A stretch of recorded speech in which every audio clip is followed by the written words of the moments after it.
watched your video, and there's one thing that I noticed, and I'm going to show you maybe what I do that's a little bit different, because I have small hands. So the first thing that I noticed is that you said that you roll your arm. So that's probably not a good thing to do. So I'm going to tell you a little story that's kind of related to that. See, my handwriting is absolutely terrible because my technique of how I write is not the same as most people. So most people, when they write, they carry their whole entire arm across the page, right? But how I write is my hand is planted on the page. So I got to constantly lift my wrist up and move it, and you know what I mean? Like move it, move it, move it. That's what you're doing, essentially. You're trying to reach down like this. This is what I think you're trying to do. You know what I mean? You're trying to reach. I don't know if you want to do that.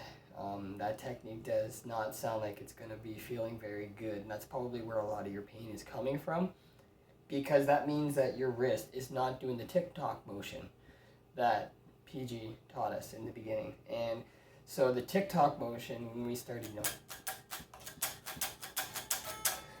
the reason why that's important is that that helps your wrist get into the habit of staying lifted.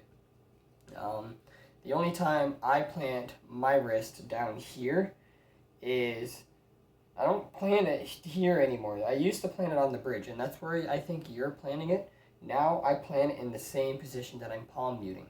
So everything down here is always muted by my wrist when I'm playing up here.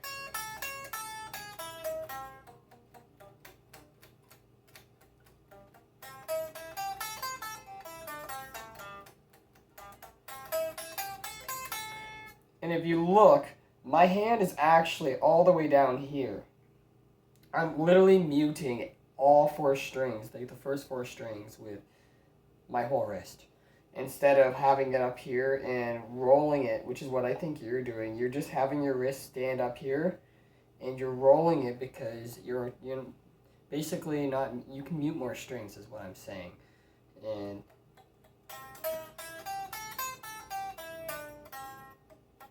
so you can press even.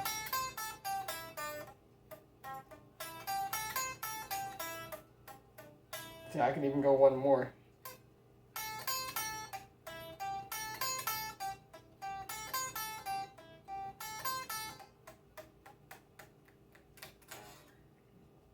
So what I think you need to just get into the habit of is getting your hand from here and moving it here.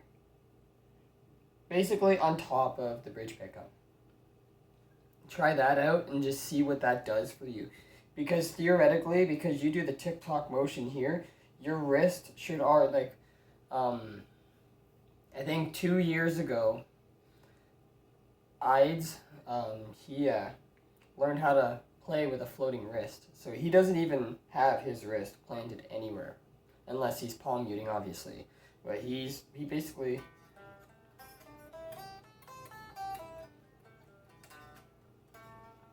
I was down picking everything there. It's fucking hilarious. It's a little more difficult, right? You know, obviously it feels a lot more comfortable to do it here.